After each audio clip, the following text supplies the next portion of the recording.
Next video natin ngayon ay solving quadratic equations by completing the square. Meron ako sa inyong ipapakita dito na 4 na examples how to solve quadratic equations by completing the square. Okay, to solve quadratic equation by completing the squares, meron lang tayong ilang steps na dapat na i-apply. So, sabi ko nga may 4 ako ditong quadratic equation. Yung number 1 is x square minus 2x equals 3. Yung number 2, x square plus 4s minus 21 equals 0. Well, yung number 3, 4x square minus 32x equals negative 28. And m square plus 7m minus 51 over 4 equals 0. Unahin natin yung ating number 1. Number 1, i-rewrite ko lang siya. Ayan. So, number 1 is x square minus 2x equals 3.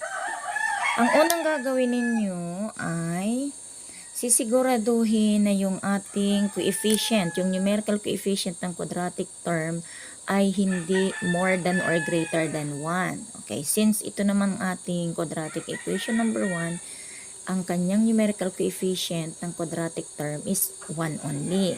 Okay na. Ang next na gagawin natin is to write the equation such that the term with variables are on the left side of the equation and the constant term is written at the right side. So, makikita nyo naman yung ating mga terms with variable ay nasa left side na and terms without variable ay nasa right side na. Okay na. Okay na yung ikalawang step. Ang sunod na gagawin natin is to add dito sa left and right side of the equation, to add the half or the square of the half of the middle term. Pero paano natin kukuhain yung square of the half of the middle term? Ito yung middle term natin, si negative 2. Ganito ang pagkuha ng square of the half of the middle term. Dito ko siya ipapakita sa side na ito. Kung ang middle term natin ay negative 2, kukuhain natin yung square of the half niya. Ayan. So, i-divide natin siya or i-multiply natin siya sa 1 half. And then, i-square natin siya. So, kapag minultiply natin yung middle term na negative 2 sa 1 half, ang kanyang product ay negative 1. Yan. So, i-square natin siya kasi negative 2 times 1 is negative 2 divided by 2 is negative 1. Square, ayan, is positive 1. Meaning, yung positive 1 ang i-add natin dito sa left and sa right noong equation natin para itong left ay maging perfect square trinomial. Add ko lang siya x square minus 2x plus 1. Ito yung 1, yung square of the half of the middle term. I-add din natin siya dito sa right side ng equation natin. Meaning, itong ating left side ay perfect square trinomial na. So, kapag daw perfect square trinomial na, ang sunod natin gagawin dito sa left side, i-express natin siya as the perfect square binomial. Ibig sabihin, kung ito ay perfect square trinomial, ang factors niya ay the same, identical, or magkatulad. At ang factors nito ay x minus 1 square. So, 3 plus 1, i-add lang natin itong kanan is 4. Ngayon, kung mapapansin natin, ang resulting equation ay in a form of x, in a form of x square equals k. Alam naman natin kapag nasa ganitong forms, pwede natin siyang applyan by extracting square root. So, itong resulting equation na ito, i-apply naman natin yung extracting square root. Tatanggalin natin itong square na ito. Ayan, at paano natin siya matatanggal? Katulad ng ginawa natin doon sa extracting square, pwede natin siyang squared both sides. Itong x minus 1 square at itong 4. So, pwede na nating makancel out itong square root symbol at itong exponent to ng ating x minus 1 or base. Ang matitira na dito sa kaliwa is x minus 1 equals, ang square root of 4 ay positive and negative 2. So, pwede na nating makuha ang dalawang equation to determine the solutions. So, meron tayong dalawang equations para makuha natin yung dalawang solutions ng quadratic equation number 1. Ang una ay x minus 1 equals the positive root of 4, which is 2. And the other one is x minus 1 equals the negative root of 4, which is negative 2. Isa-isahin natin. Hanapin natin ang value ng x, at para makuha natin, kailangan alisin natin itong negative 1. At para maalis yan, pwede natin gamitin yung transposition method or by adding additive inverse. Gawin naman natin yung transposition method. Iwanan natin itong x dito sa kaliwa at ilipat natin itong kasama niyang constant dito sa kapwa niya constant. So, pag ang isang quantity or number matranspose or matawid ng equals, the sign change. So, from negative, magiging positive si 1. Ngayon, simplify natin yung right side. 2 plus 1 is 3. So, meron na tayong unang solution or root ng quadratic equation, which is 3. Dito tayo sa second.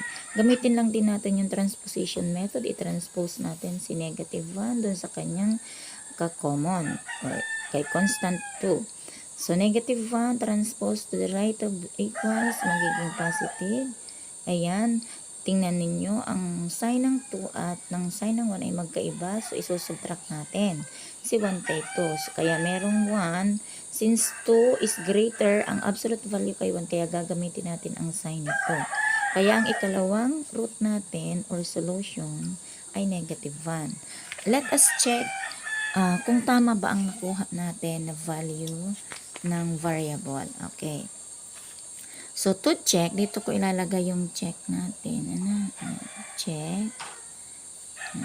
Gagamitin lang natin yung original nating equation, which is x squared minus 2x equals 3. Yan. So, iso-substitute natin yung unang nakuha nating value ni x, which is 3. Yan. So, x, substitute 3 square minus 2, substitute 3 equals 3. Now, so 3 times 3 is 9. Negative 2 times 3 is negative 6. Bring down 3. 9 minus 6 is 3. And 3 is equals to 3. Ibig sabihin, correct na. Tingnan naman natin kung tama din yung pangalawang values ng variable x. So, sabi dyan, ang nakuha nating pangalawa is negative 1. Gamit din natin yung original equation natin, which is x square minus 2x equals 3. Isa-substitute lang natin. Negative 1 square. Yung pangalawang value ni x minus 2. Okay, is-substitute the second value of x, which is negative 1. Bring down equals and 3. Negative 1 times negative 1 is 1. Negative 2 times negative 1 is positive 2. So, bring down equals and then 3. 1 plus 2 is 3 and 3 is equals to 3. So, correct. Nabalansin natin ang equation. Isa lang ibig sabihin, the values of the variable na nakuha natin are really the solutions of quadratic equation number 1. Dako tayo dun sa number 2. Ano? So, yung number 2 natin is s square plus 4s minus 21 equals 0. So, sabi dyan, yung unang gagawin natin, no? Ayan, see to it that the coefficient of the quadratic term is not greater than 1. Okay, not greater than 1 naman siya. And then, next step is to write all expression with variable sa left side of the equation, and those expression without variable must be written at the right side. So, gawin natin. So, ito, by using additive inverse ng constant or by transposition method, iiwanan natin itong si quadratic term na s square plus 4s at itatranspose natin itong constant 21 dito sa right ng equation. So, again, pag nagtara-transpose or ginagamitan natin ang additive inverse, yung sign ay nagbabago. Ano? So, from negative, magiging positive si 21 dito. Na? Ngayon, eto na yung ating resulting equation. Ang gagawin natin next is to express ito ha. Ito yung left side na perfect square trinomial by adding the square of the half of the middle term. Yan. Both sides yan ha, pareho. Para maging perfect square trinomial itong kaliwa. So, para makuha natin yung square of the half of the middle term, ganito lang ang gagawin. Ito yung middle term natin, itong 4, yung coefficient lang ang kukain natin. Di-divide natin siya sa 2 at yung quotient ay i-square natin. Sige nga. 4, gawin na ulit natin dito. Yan. Si 4 divide 2 square. 4 divided by 2 is 2. Square is 4. So, ibig sabihin, ang i-add natin dito kay 4s, s square plus 4s is 4. At ang i-add natin dito sa kanan or kay 21 is 4. Ayan. So, itong 4 na ito yung square of the half of the middle term. Na ini-add natin both sides of the equation. Ngayon, ibig sabihin, dahil nag-add tayo ng square of the half of the middle term, itong ating left side is a perfect square trinomial. Therefore, meron siyang perfect factors. Ayan. At yun, ang sunod natin gagawin daw ay to express the perfect square trinomial as a square of a binomial. Ito na yun. S plus 2 square. Ito yun. 'Di ba meron daw dalawang factor yung ating last term. At yun ay 2 and 2. Equals 21 plus 4 is 25. Yan. Next natin is to apply the extracting square root concept. Ayan. Tatanggalin natin itong exponent nitong base. Ang gagawin nyo lang is to square both sides. Yan. I-square natin itong s plus 2 square at saka itong right side na 25. Pwede na natin siyang ma-eliminate. So, ang matitira dito ay si s plus 2 equals ang square root of 25 o ang root ng 25 are negative and positive 5. Ngayon, hanapin natin yung dalawang equation to determine the two solutions of second quadratic equation at yun ay ang s plus 2 equals the positive root of 25 and s plus 2 equals the negative root of 25. Dito naman, by transposition method again. So, itatranspose natin si 2 dito sa kanyang common constant 5. So, magbabago ang sign. 2 will become negative. So, s therefore is equals to 5 minus 2 is 3. Yan yung unang value ni s. Next, so si s, iwanan lang natin dito sa kaliwa and then transpose positive 2 dito sa right ng equals, kaya magiging negative 2 siya. S therefore is negative 5 minus 2. As you can see, parehong ang sign ng 5 and 2, i-add mo siya and then kukopyahin si sign. Kaya ang second value ni S ay negative 7. Let us check kung tama ba ang 3 and negative 7 as the value of the second quadratic equation. So, to check, gagamitin lang natin yung original equation. So, gamit yung unang value na nakuha natin kay S, which is 3, substitute natin siya doon sa second equation, which is s square plus 4s minus 21 equals 0. So, substitute 3 square plus 4, substitute 3 minus 21 equals 0. 3 times 3 is 9. 4 times 3 is positive 12. Bring down 21 equals 0. Ngayon, si 9 at si 12 ay common ang sign. I-add muna natin siya. 9 plus 12 is 21. Bring down 21 equals 0. 21 minus 21 is 0. And 0 is equals to 0. Meaning, check. Correct. Ang nakuha natin. So, yung pangalawa, using the original equation, tingnan natin kung itong second value of s na negative 7 ay mababalance din natin yung equation. So, ang ating original equation ay s square plus 4s minus 21 equals 0. Substitute lang natin. Negative 7 square plus 4 times negative 7 minus 21 equals 0.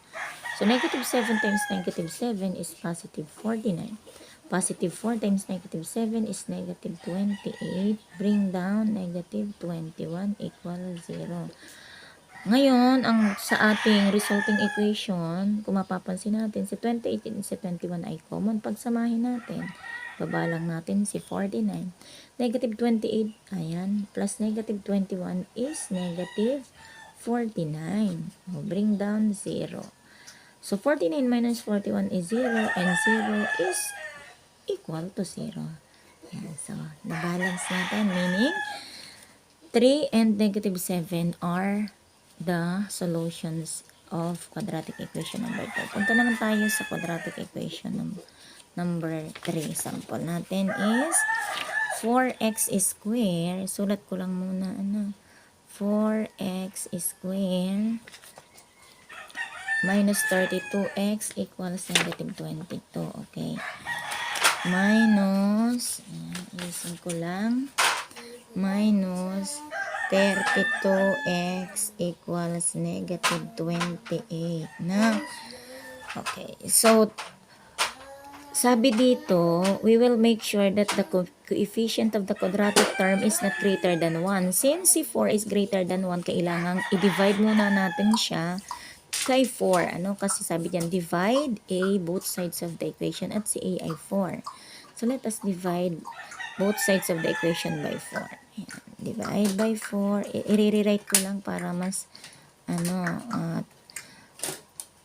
matandaan ninyo. Okay, let us divide all terms or sides by 4. So 4x squared divided by 4 is x squared. Negative 32x divided by 4 is negative 8x. Bring down equals negative 28 divided by 4 is negative 7. Na. O ngayon, itong resulting equation, itong left ay i-express natin as perfect square trinomial or yung ating third procedure na sabi dyan, add the square of the half of the middle term both sides of the equation to make the left side a perfect square trinomial. Okay. So, sulat ko lang siya, x square minus 8x plus, lalagyan ko lang siya dito ng blank, minus 7 plus yung square of the half of the middle term. Ang middle term natin ay si negative 8. So, para makuha natin ang kalahati, i-divide natin siya sa 2 and then i-square natin yung quotient. Negative 85 divided by 2 is equal to negative 4. Square is equals to positive 16. Ito yung i-add nating 16 dito sa dalawang side ng equation. 16, 16. Na? Okay. Meaning, itong ating left side ay perfect square trinomial at ito naman ay isi-simplify lang natin. So, i-express na natin ito as square of a binomial. Yan. So, itong x square minus 8x plus 16 is, okay, the perfect factors of this perfect square trinomial is x minus 4 square equals negative 7 plus 16 is equals to 9. Itong resulting equation natin ay in the form of x square equals k. Kaya pwede nating i-apply ang extracting square root. Kailangan nating matanggal itong exponent. At para matanggal ang exponent, katulad ng ginawa natin doon sa una, kailangan nating squared. Ang parehong side. Cancel kasi ito ay 1/2 na power. Pag tinimes natin ng 2, 1 ang sagot. Ang matitira ay x minus 4 equals ang square root ng 9 ay positive and negative 3. Ngayon, isolve natin yung dalawang equations para makuha yung solution. So, x minus 4 equals the positive root of 9 and x minus 4 equals the negative root of 9. By transposition, bring down x itatranspose natin si 4 sa kanyang katulad or constant 3. So, magiging positive ang sign ni 4 kasi nagtawid si 4 dito sa side ng, sa right side ng equals. Kaya, 3 plus 4 is 7. Ang unang solution natin ay 7. O dito naman, we will transpose itong negative 4 dito sa side ni negative 3. Kapag nagtawid ng equals ang any number or variable, yung sign niya mag-change or by adding additive inverse. At ang additive inverse ng negative 4 ay positive 4. So, negative 3 plus 4 is 1.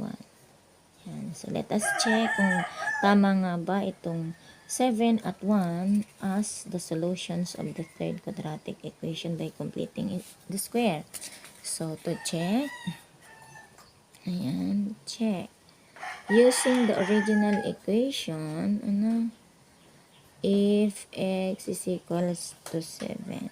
The original equation is 4x squared minus 32x equals negative 28.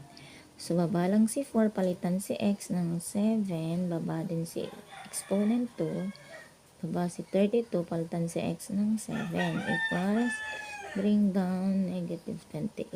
Bring down lang muna natin si 4 kasi itong exponent naman ay si 7 lang ang base. So, 7 times 7 is 49. Tandaan ha, ilalagay muna natin siya sa grouping symbol kasi siya ay product nitong ating expression with exponent.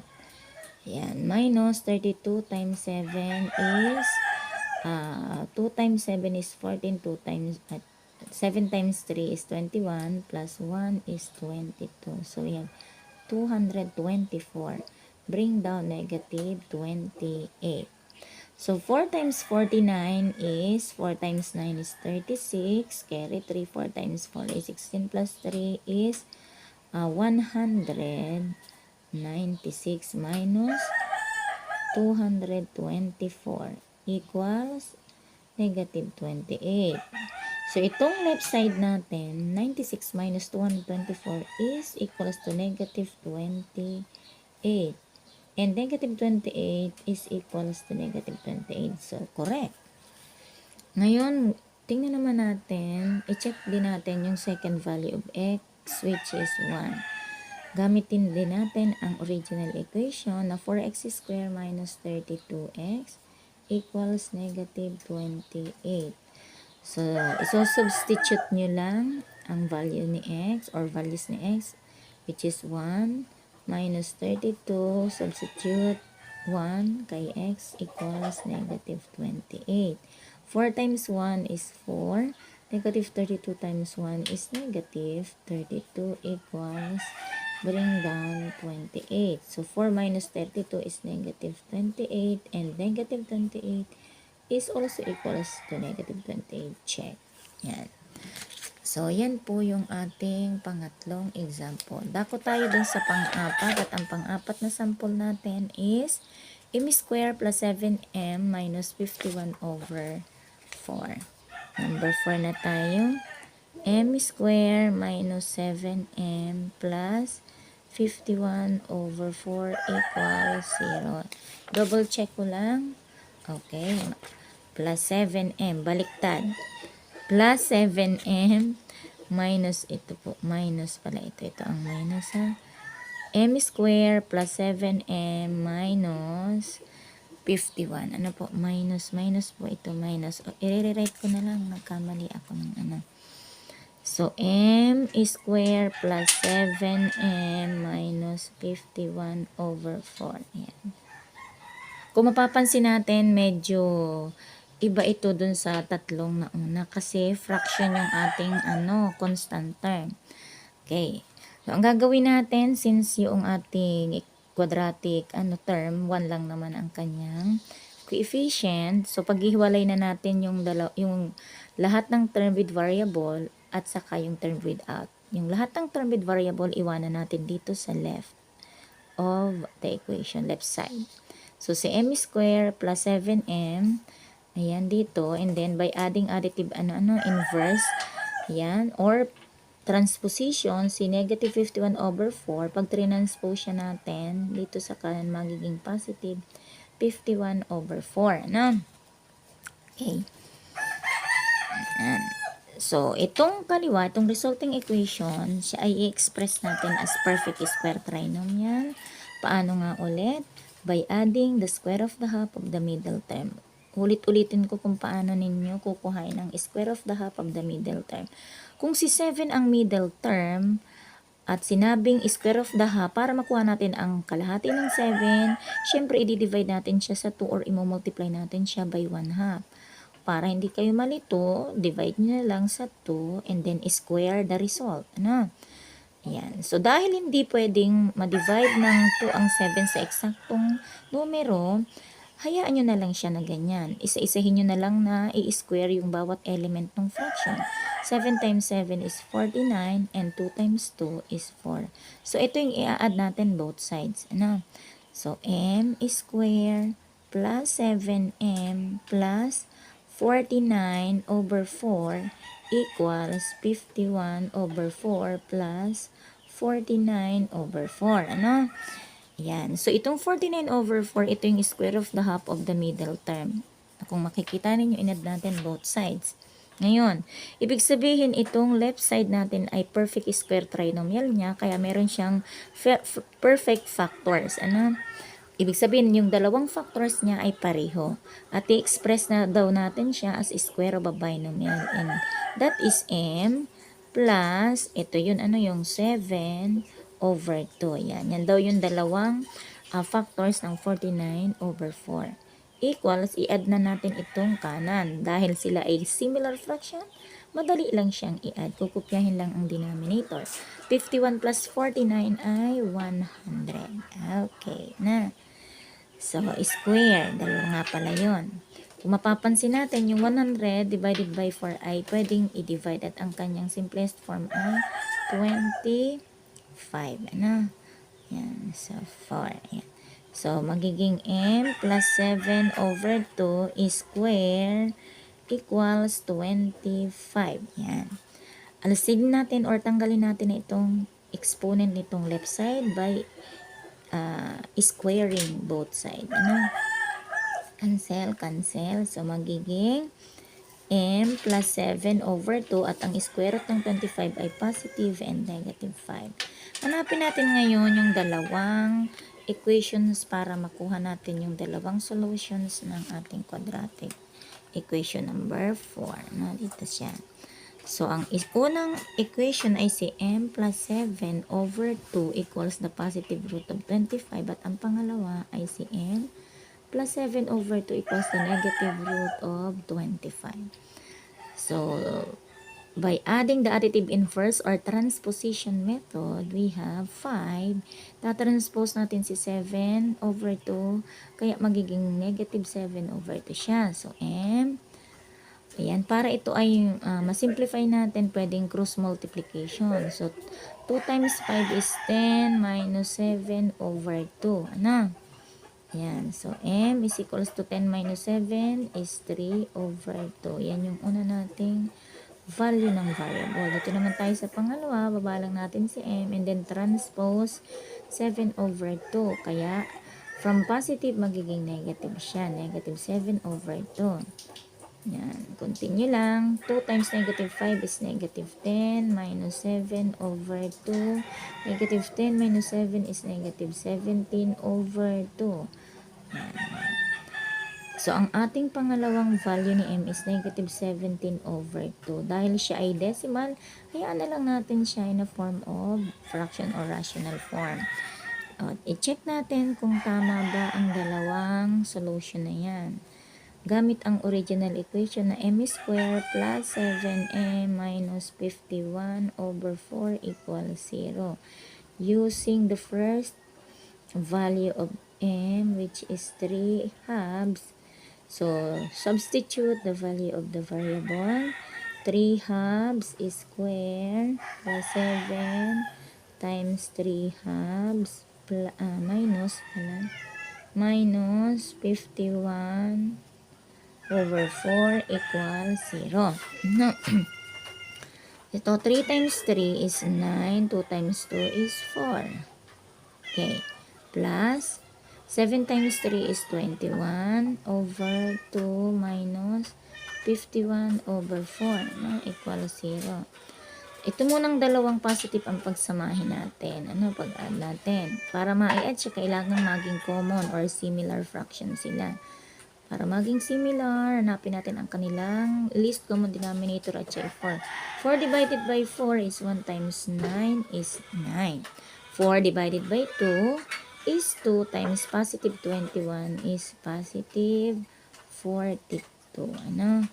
O, i-bring down lang natin si negative 51 over 4 equals 0. 9 plus 42 is 51. Bring down 4 minus, bring down 51 over 4 is equals to 0. So, 51 over 4 minus 51 over 4 is 0 and 0 is equals to 0. So, meaning check. Yung pangalawa naman, so if m is equals to negative 17 over 2. Gamit ang original which is m square plus 7m minus 51 over 4 equals 0. Okay, substitute lamang negative 17 over 2 square plus bring down 7. Substitute lang negative 17 over 2. Bring down negative 51 over 4 equals 0. Negative 17 times negative 17 is equals to times natin, 17 times 17. 7 times 7 is 49. Carry 4. 7 times 1 is 7 plus 4 is 11. 1 times 7 is 7. 1 times 1 is 1. 9, 8, 2. Yes, correct. It's 289. And 2 times 2 is 4. No? Plus, 7 times negative 17 is, it's negative 119 over 2, no? Minus 51 over 4, bring down 0. Okay, next. Yan, baba lang natin ito or gawin na natin common sila, ano? I-add natin itong dalawang ito, ano? So, baba lang natin si 289 over 4. Ang pag-a-add natin yung parehong negative. O para ma-add natin siya, ayan, kailangan kuhain natin ang kanilang LCD para maging common or similar fraction. LCD is 4. 4 divided 2 is 2 times negative 119 is, negative 119 times 2. 2 times 9 is 18. Carry 1. 2 times 1 is 2 plus 1 is 3. 2 times 1 is 2. So, negative 238. Okay. 4 divided 4 is 1 times negative 51 is negative 51. Bring down 0 lang. Dito na natin siya isulat sa kabila, no?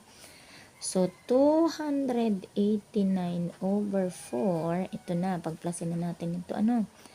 Pareho silang negative, kaya add, copy the sign. Negative 238 minus 51 is negative 289 over 4 equals 0.